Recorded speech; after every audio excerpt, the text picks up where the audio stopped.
ए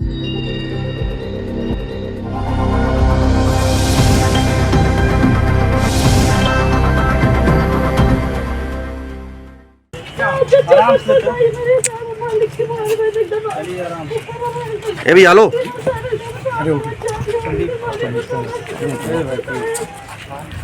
नमस्कार, public news R5 से मैं अनंतराम वर्मा। जनपद के नवागत डीएम अविनाश सिंह ने आज जिला अस्पताल का औचक निरीक्षण किया। अस्पताल प्रशासन को बिना सूचना दिए सुबह 9 बजे ही डीएम साहब लोअर टी शर्ट में ही जिला अस्पताल पहुंच गए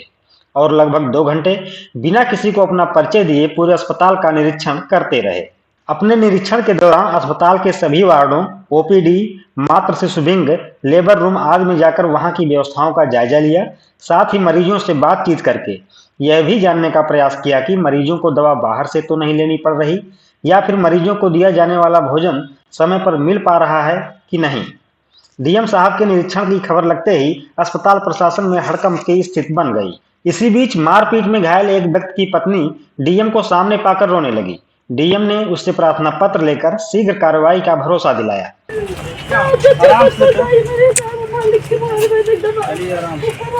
ए भी हेलो। विगत दिनों कोविड वार्ड के गिरे छज्जे व जिला अस्पताल में बन रही नाली का निरीक्षण करते हुए डीएम ने कहा कि निर्माण की गुणवत्ता में कोई समझौता नहीं होगा। साथ ही कोविड वार्ड का जो छज्जा गिरा है उसकी जांच करवाकर दोषियों पर कार्रवाई तय की जाएगी। अपने निरीक्षण के दौरान जिला अस्पताल की व्यवस्थाओं से डीएम काफी हद तक संतुष्ट दिखे। सर, आज जिला अस्पताल का आपने औचक निरीक्षण किया है, जो कि यहाँ पता चल रहा है कि आप अकेले पहुँचे हैं देखने के से। क्या क्या आपने देखा, क्या मिला यहाँ पर? देखिए, ये एकदम सही बात है कि मैंने आज मॉर्निंग में जिला चिकित्सालय का औचक निरीक्षण किया और अपने साथ अपने एक स्टेनो को लेकर हम लोग बिना किसी को इन्फॉर्म किए चारों तरफ मतलब जितने भी अस्पताल को अच्छी तरह से अंदर बाहर से उसका निरीक्षण किया, उसको देखा, लोगों से बातचीत किया और सीएमएस साहब के पास भी गए। सीएमएस साहब राउंड में थे और कई जगहों पर कुछ कमरे जो खाली थे, डॉक्टर साहबान नहीं थे, तो उसके बारे में मैंने सीएमएस साहब से वार्ता किया है और ये अनुरोध किया है कि अनिवार्य रूप से जो हमारे जो भी क्षेत्र से लोग आएँ, जो बीमार लोग हैं, जो यहाँ इलाज की तलाश में आ रहे हैं, उनको किसी प्रकार की कोई दिक्कत नहीं होनी चाहिए। इसके अलावा कुछ यहाँ पर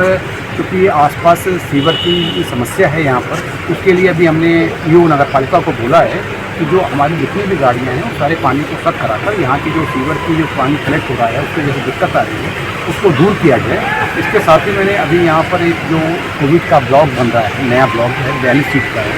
42 बेड का है, उसको हमने आके देखा। जो यहाँ पर जो छज्जा था 3 कारणों से गिर गया। नई एक नाली बना रहे थे जिसकी वजह से नाली जो बन रही थी उसकी गुणवत्ता का भी हमने निरीक्षण किया और इस बात के कड़े निर्देश दिए गए हैं कि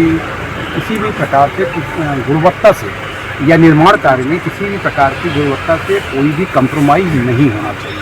और इसी संबंध में मैंने अभी सीएमएस साहब से कहा है कि जो कार्यदायी संस्था है, सीएनडीएस के जो प्रोजेक्ट मैनेजर हैं, उनके ए और जेई को मैंने भी बुलवाया है फाइल के साथ और उसको निश्चित रूप से हम जिसकी वजह से भी और जो अभी हमने लोकल भी कुछ बात किया कि उसमें कुछ समस्याएं आई थी जिसको सही समय से उसको नहीं देखा गया है, इसकी हम पूरी जांच कराएंगे और जांच कराने में जो भी दोषी होगा उसके खिलाफ कार्रवाई की जाएगी निश्चित रूप से। एक चीज़ मैंने देखा कि जिला पूरा आपका जो चिकित्सालय में मैं बिना बताए आया था, लेकिन सफाई व्यवस्था मुझे बहुत ही अच्छी मिली। सफाई व्यवस्था अच्छी थी, प्लस मैं उसमें भी गया जो लेबर रूम के सामने गया, फिर जो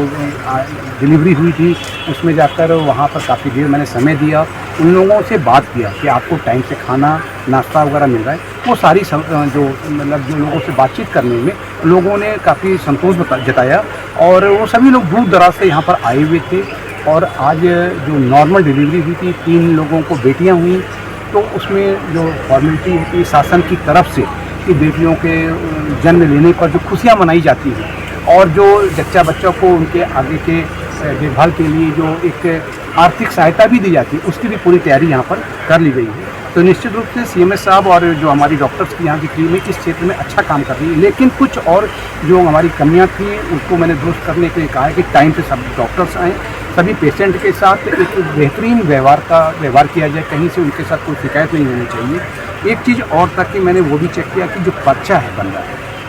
वो पर्चा कितने का बन रहा है, ऐसा तो नहीं किसी अलग से पैसा कुछ लिया जा रहा है। तो मैंने रास्ते में रुक के लोगों से, अनजान की तरफ से बात किया, प्लस उनसे ये भी पता किया कि दवाइयाँ कहीं बाहर से तो नहीं इनको खरीदनी पड़ रही। लेकिन इसमें मैंने देखा कि जो पर्चा था वो 1 रुपये में पर्चा बन रहा था, प्लस जो दवाइयाँ थी वो उनको सरकारी उससे मिल रही थी। कहीं इस प्रकार की कोई शिकायत देखने को नहीं मिली। लेकिन मैं सीएमएस साहब को मैंने कहा कि और भी लगातार वो अपना टाइम से राउंड लेते रहें, सभी डॉक्टर की अवेलेबिलिटी टाइम से रहे, कोई भी रूम में ताला नहीं लगा होना चाहिए, जो हमारे शौचालय हैं एकदम साफ़ सुथरे रहने चाहिए, और एक अच्छी व्यवस्था और शासन की इस जो मेडिकल से जुड़ी जितनी भी हमारी योजनाएं हैं उसके लाभ को सबको, जो यहाँ के लोग आ रहे हैं उनको मिलना चाहिए। कितनी देर बाद अस्पताल को पता चला कि आप जिले के कलेक्टर हैं?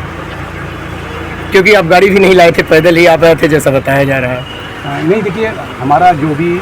आप देखेंगे, आगे भी देखेंगे कि जो मेरी वर्किंग रहती है वो सुधारात्मक रहती है, उसमें कोई भी नेगेटिविटी के लिए कोई जगह नहीं होती है। मैं हमेशा जो बेटर है, बेस्ट है, उसको ग्रेड करने की, बनाने की कोशिश करता हूँ। और उद्देश्य ये भी यहाँ था कि मतलब कोई जो नेगेटिविटी यहाँ नहीं मतलब कोई देखनी थी, ये कैसे हम और बेहतरीन, जो हमारे जो अम्बेडकर नगर इतना बड़ा ज़िला है, दूर दराज से लोग यहाँ पर आते हैं, तो उनको यहाँ पे जो लोग आएँ उनको किसी प्रकार की समस्याओं का सामना ना करना पड़े, और जो एक कह सकते हैं कि एक मानवोचित एक व्यवहार, मतलब यहाँ पे मैं अलग अलग लोगों से बात भी किया, तो मैंने एक चीज़ महसूस किया कि जो डॉक्टर्स का जो पेशेंट के साथ एक बिहेवियर था, कुछ महिलाओं से भी मैंने बात किया कि जो उन्होंने जो लेडी डॉक्टर को दिखवा रही थी, एक सामने उनके एक्सरे और उनके टेस्ट भी हो रहे थे, तो ये चीज़ें बहुत ही मतलब संतोषजनक मैं कह सकता हूँ, और ये अच्छा काम था। लेकिन जो छोटी कमियाँ और हैं उनको हम लोग दुरुस्त कर लेंगे, और अच्छा जो है हम जिला चिकित्सालय को आम जनमानस की अपेक्षाओं के पूरी तरह से खरा उतरने की कोशिश करेंगे।